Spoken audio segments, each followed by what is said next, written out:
Good afternoon, students. Today I'll explain with you the part B of cycle 2 of DC lab, okay, optical fiber communication.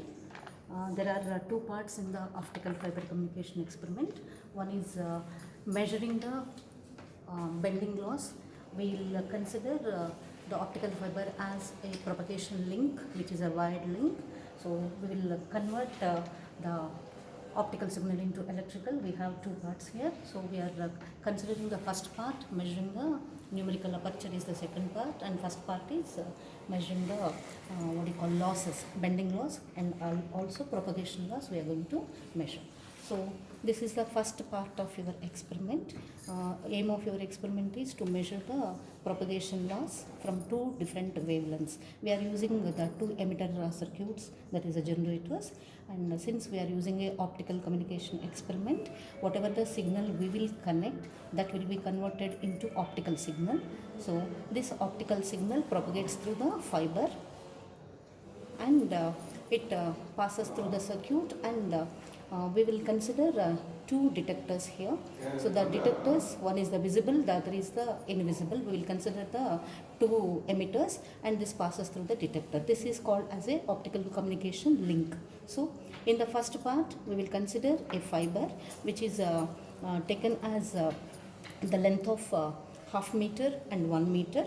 So as the length changes, we will measure what are the losses occurring across the fiber. Okay.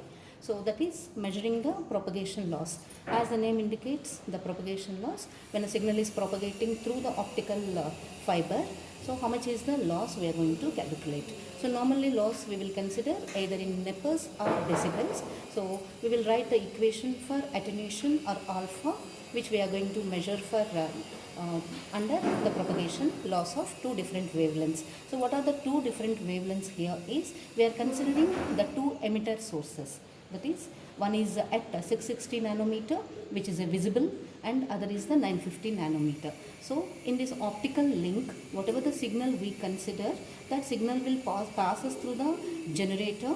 So from here it passes through the link, and it will be detected at the output. So the conversion is from electrical to optical, again optical to electrical. So electrical to optical is given by the emitter or the generator circuit, and the opposite, that is again optical to electrical, it is given by the detector. So this is called optical detector, optical emitter. So these are the two sources, and in between you have a optical fiber which is connected as a link. So the overall circuit is connected as a optical fiber communication link. So here we will give you what is the input we are going to apply as a electrical signal, and we will consider a sinusoidal signal of approximately 2 volts, and we will check for the losses. Okay, that is the propagation loss. Again the second part is, we will bend that cable and check for by measuring the diameter. As the fiber diameter is, that is a bend is decreased, so we will check for whether the loss is increasing or not. Okay, these are the two experiments with this circuit I will explain to you. So this is the circuit arrangement. This is the circuit arrangement.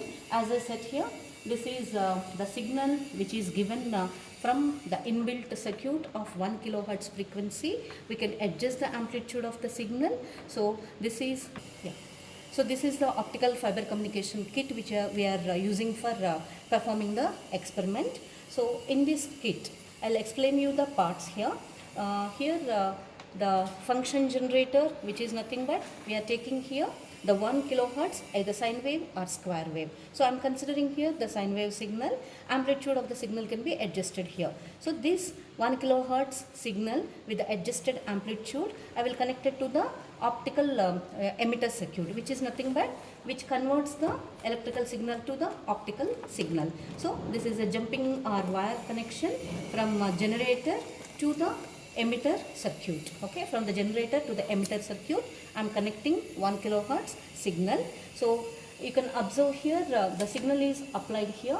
This signal is around 1 kilohertz frequency, and 1.5 volts it is adjusted. 1.56 volts it is adjusted. That is the signal which I have connected here. So this is the optical detector. emitter which is at a wavelength of 660 nanometers, which is a visible. You can observe here, you can see the output of the emitter. Input is a electrical signal, output is a optical signal. You can observe here the visible light. Okay, as I said, this is the emitter circuit. The function of the emitter circuit is nothing but converts electrical to optical. Okay, it is called as a emitter or LED, light emitting device. So as I told you here, there are two devices we are using. One is a visible light, the other is the non-visible. So I am showing you with the visible light, which is a 660 nanometer. So when input is applied to the emitter circuit, output is nothing but the optical signal which is visible here. Now I am going to connect using a optical fiber cable of 0.5 meters. I am connecting. This is the cable which I am using. So this output I am giving. This is a optical cable through which signal is propagating. So where I had to measure the propagation loss. Okay. So the output of the emitter through the optical cable, it is passing to the detector circuit. So in this process of propagation, how much is the loss? So I am going to measure the output at the detector. This is the optical detector which converts the optical signal into electrical signal. Now I am going to measure what is the output for a given input for the link. So here if you can start. Okay. So from the waveform, CRO, you can observe the waveform. The upper waveform is nothing but the input which is given as a input signal to the emitter circuit, which is at a frequency of approximately 1 kilohertz and a voltage of, it is fluctuating in between. So it is 1.5 we will consider. So it is a frequency of 1 kilohertz with approximately 1.5 volts as the input is given to the communication link as an electrical signal, and after passing through the emitter circuit and detector circuit, this is the output measured. So the output is at around 216 to 240 millivolts. It is fluctuating because we have given a low voltage here. So now we can measure what is the propagation loss after passing through the cable. So we can calculate the propagation loss here. So this is the equation for calculating the propagation loss. We consider the two lengths here. This is the optical fiber length. We will consider 1 meter and half meter. So this is a length of 1 meter, and we can measure with the length of 1 meter what is the output voltage. So the given input voltage is taken as 1.7 volts at a frequency of 1 kilohertz. Okay, this is the frequency which we maintain. So output is measured as 170 meters. So we can calculate again replacing this cable with another cable of 0.5 meters. So I am changing this cable and I am connecting 0.5 and I will measure what is the output with the half meter cable. This is with 1 meter, it is 170 at the output. So we will consider another cable.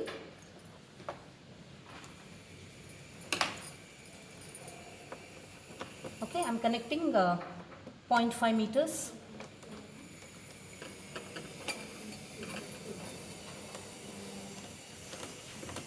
Okay, this is a 0.5 meter optical link. Okay, so with this 0.5 input remains the same, 1 kilohertz and 1.52 volts. You can measure the output which is giving as a 264 millivolts. So we will measure with L1 the half meter and L2 1 meter are converted into centimeters and corresponding voltage, and we can calculate what is the alpha. Alpha is nothing but the attenuation or the propagation loss. So use the equation, the common log we will take exponential of minus alpha into L1 plus L2. So L1 is nothing but length of the cable with the half meter, L2 is the length of the cable with 1 meter, and the corresponding voltage outputs V1 and V2. So using this equation we can calculate what is the attenuation. So with these readings you are getting the alpha or the propagation loss or attenuation as 0.38 nepers per meter.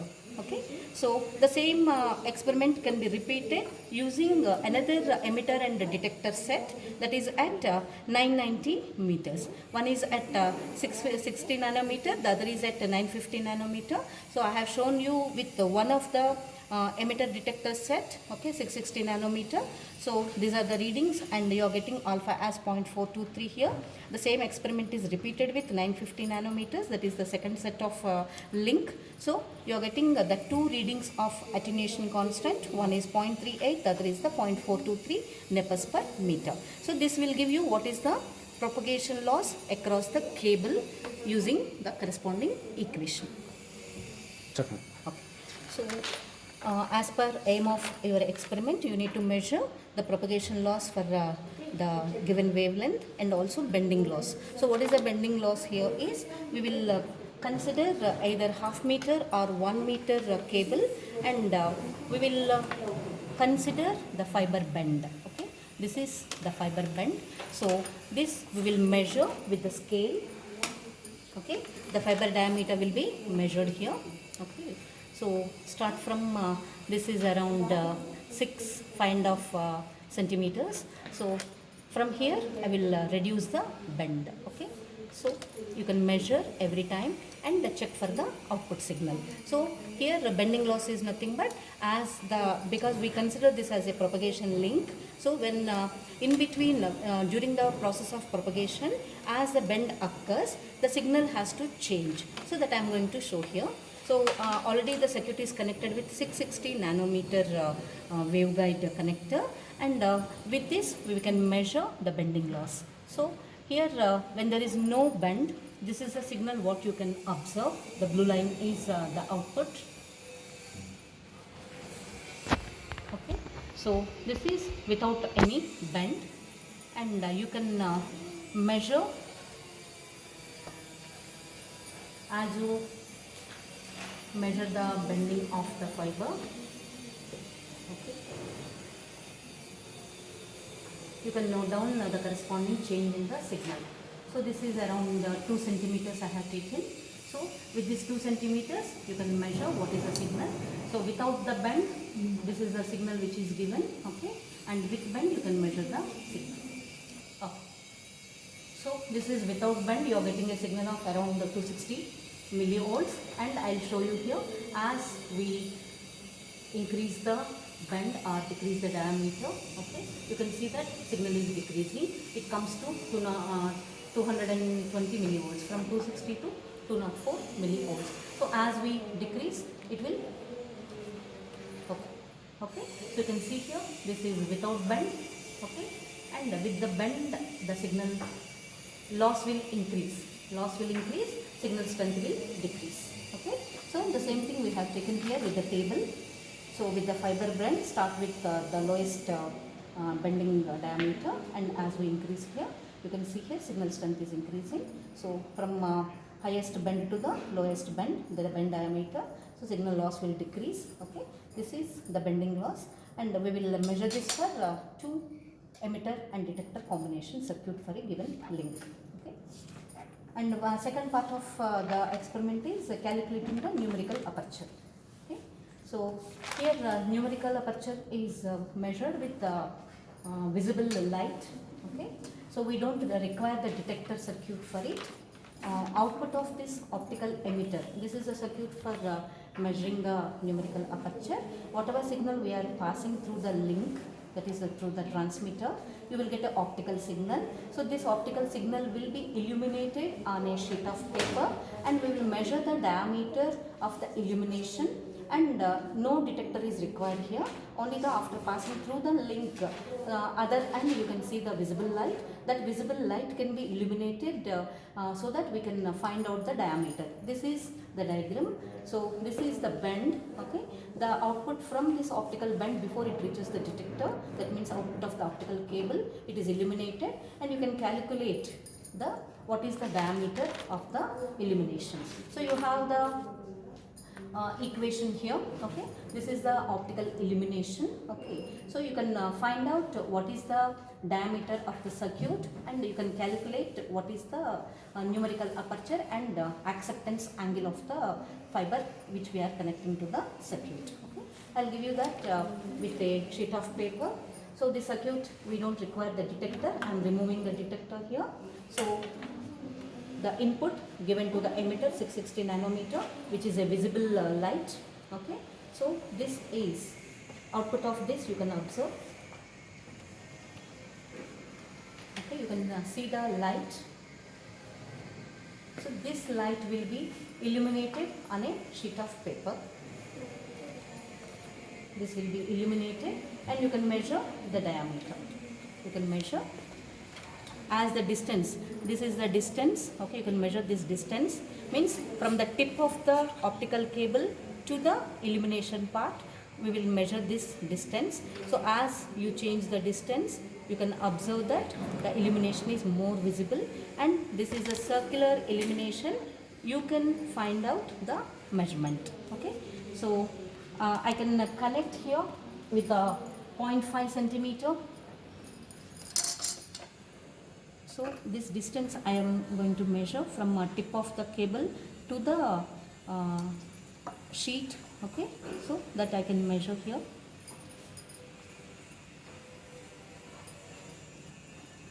Okay, I'm going to consider.